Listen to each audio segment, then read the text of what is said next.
Morning, good morning, and happy Easter. The theme this month is cookery and cookbooks, and I mentioned in my introduction video, I think, that I really like baking, so I thought that in the spirit of Easter, I would make some hot cross buns. The recipe I am using is from the good old trusty Delia Smith's Complete Cookery course, a new edition for the 1990s.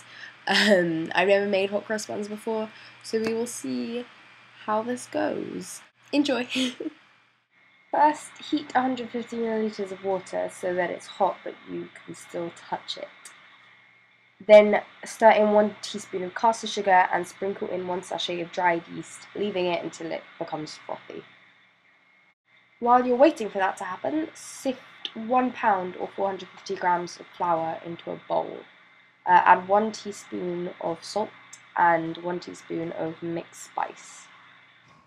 And then you add 2 ounces of sugar and 3 ounces of currants. You could also add mixed peel as well if you want. I didn't because I don't really like it, but it's up to you.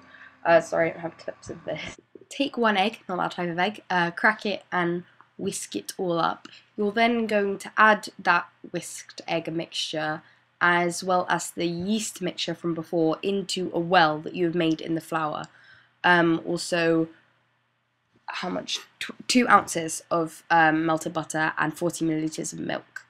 Then just stir it all up, first with a wooden spoon while it's still pretty liquid, and then you could go in with your hands to form a dough. There you go. Then you have to knead the dough for about 6 minutes, which is a long time, but it's an important step. I Skyped Deleth while I was doing that. Then put the dough back in the bowl and a lightly oiled plastic bag over the top. You're now going to let the dough rise for an hour. I like to put mine in the oven, but like the oven's off.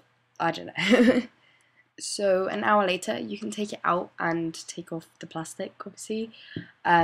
Nearly drop it on the floor. And then knead it back down to a sort of appropriate size. Then split it off into, I think, 10 equal portions. Then put them on a baking tray and allow them to prove for another 25 minutes. Now it's oven preheating time. While that's happening, take some flour and add water, a teaspoon at a time. Mix it all together until it's a piping consistency. This will be used for the actual crosses on the hot cross buns.